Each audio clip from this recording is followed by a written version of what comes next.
Hi everyone, it's your girl Dana back again for the question of the month for October. I am one of your 2025 HIV Stops With Me spokesmodels, and of course, we're here to talk about the question of the month for October. October is a two-parter. So the question is, what does it mean to be an HIV community? And how have you been shown by someone or shown up yourself that proves this community is real? And be specific. So it's wild. Things don't happen by accident, I truly believe. But I've been talking about this since I was at the U.S. conference on HIV and AIDS, and I was there Wednesday to Sunday.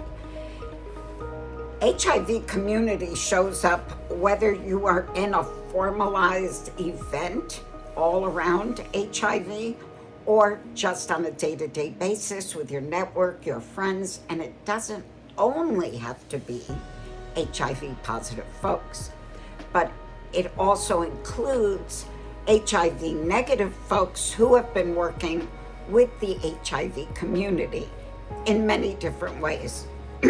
Sure, many of us who are, I'm so sorry, I've been sick since convention. But anyway,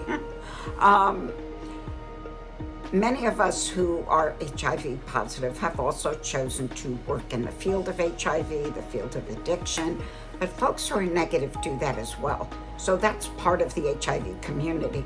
And at the conference, it wasn't a convention, it was a conference, and there were, at one point, there was about 2,600 people there. The majority of whom are HIV positive, but many other folks who are working in the field.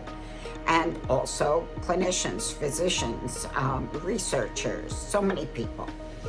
So during that conference, there's always this sense of community. When you bring all of us together, I don't know how to explain it, it's electric. You also feel like you're a part of their network and they're a part of yours, whether you've ever met them before or not. So it's great to see all your friends in the community, people you've known over the years, people you've worked with. I'm sorry. But also people who you may not have seen for many years. It's just this understanding. It's so hard to put into words, so I'm sorry if it's sounding a little confusing. But you know how you know you're with your people?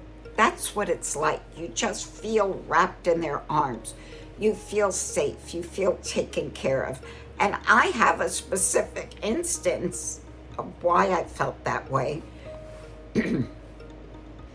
On the last day or before the last day of convention, somebody who works in the community who is not HIV positive asked me if they could give me a ride home.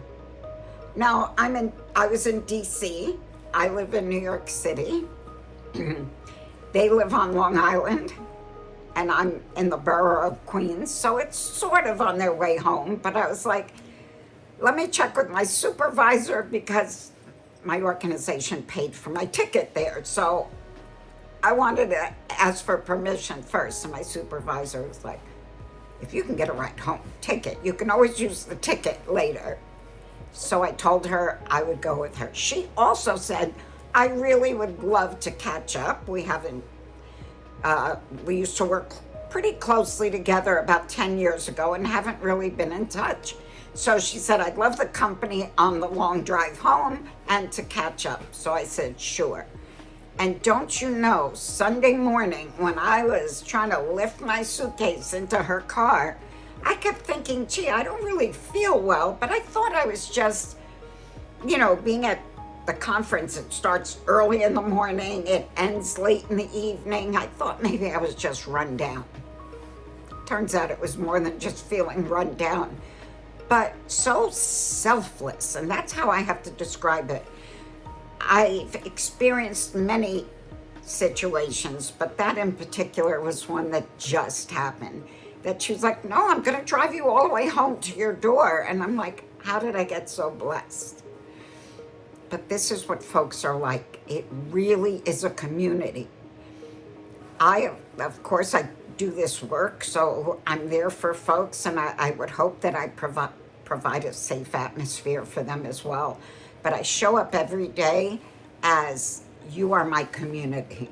If you're here, if you're at the organization, or if I meet you through the HIV Stops With Me campaign, you're part of the community, whether you're HIV positive or HIV negative.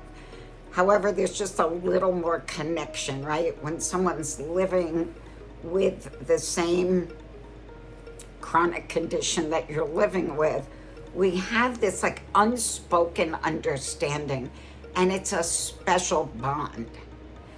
But know that you can create community however you define it for you.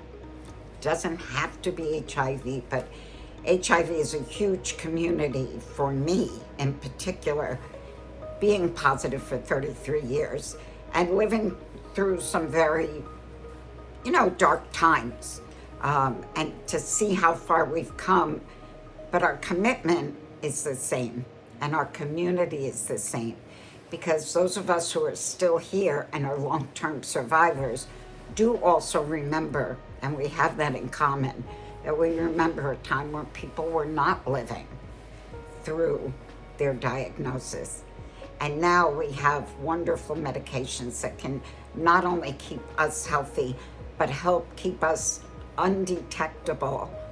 In other words, the virus cannot be detected in my blood because I've been on these medications, and I still have it, but I cannot transmit it sexually either. So when you live on this level with folks and have experienced so many things and so many situations and hard times and sad times, it brings you closer together. And so it's a community that I, value very much. And just the day before yesterday, a woman came into the organization, and she was not positive, but there was a positive person, one of her classmates. This girl had, got very sick on the way to the organization, and this woman just, without thinking, tended to her, took care of her, helped her, and this is what community is all about. So I encourage you, whether it's your HIV community, reach out, because we are fierce, we are strong, and we are here. And if you're not, find your community. I don't think we were put on this earth all squished together to do it alone. So that's what I have for you for the question of the month for October. I look forward to seeing you in November. And as always, watch all our videos. Leave us little comments. Comment on my video and other videos. We love to hear from you. Until next month, make it a great day. Remember, you're powerful and can make today whatever you want.